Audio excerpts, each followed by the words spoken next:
Hello friends, எல்லாருக்கும் வணக்கம். வாட்ஸ்அப்பில் நீங்கள் ஸ்டேட்டஸ் போடுற ஆளாக இருந்தால் இந்த அப்டேட் உங்களுக்கு ரொம்ப யூஸ்ஃபுல்லான அப்டேட்டாக இருக்கும். அது என்ன அப்டேட் அப்படின்னு தெரிஞ்சதுக்கு முன்னாடி நம்மளோட சேனலை மறக்காமல் சப்ஸ்கிரைப் பண்ணிவிட்டு கூடவே பெல் ஐக்கானையும் கிளிக் பண்ணி வச்சுக்கோங்க. வாட்ஸ்அப்பை பொறுத்த வரைக்கும் மெட்டா நிறுவனம் வாரத்துக்கு ஒரு அப்டேட்டை கொண்டு வந்துட்டுருக்காங்க. அந்த வகையில் ஏற்கனவே வாட்ஸ்அப் ஸ்டேட்டஸில் ஒரு முக்கியமான அப்டேட்டை கொண்டு வந்திருந்தாங்க. அது என்னென்னு பார்த்தீங்கன்னா, நீங்கள் வாட்ஸ்அப்பில் ஸ்டேட்டஸில் பிக்சர் மட்டும் வாட்ஸ்அப் ஸ்டேட்டஸாக வைக்க போகிறீங்கன்னா அதை நீங்கள் ஸ்டேட்டஸாக வைக்கிற பிக்சருக்கு பேக்ரவுண்டில் அந்த மியூசிக்கை ப்ளே பண்ணிக்க முடியும். அந்த லிஸ்ட்டில் இப்போ வாட்ஸ்அப்போட ஸ்டேட்டஸில் அப்படி என்ன அப்டேட் வந்திருக்கு அப்படின்னு பார்த்தீங்கன்னா, அதாவது உங்களோட வாட்ஸ்அப் ஓப்பன் பண்ணிவிட்டு அதில் ஸ்டேட்டஸ் அப்படிங்கிறத செலக்ட் பண்ணிக்கோங்க.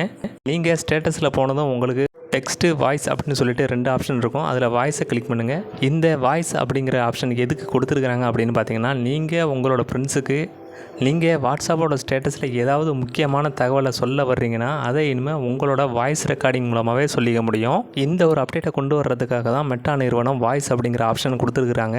இதை எப்படி யூஸ் பண்ணுறது அப்படின்னு பார்த்தீங்கன்னா, அதாவது வாய்ஸை கிளிக் பண்ணிக்கிட்டு கீழே உங்களுக்கு மைக் ஐக்கான் இருக்கும். அதை லாங் ப்ரெஸ் பண்ணிங்கன்னா உங்களுக்கு 1 நிமிஷம் வரைக்கும் வாய்ஸ் ரெக்கார்டிங் பண்ணி அதை ஸ்டேட்டஸாக வச்சுக்க முடியும்.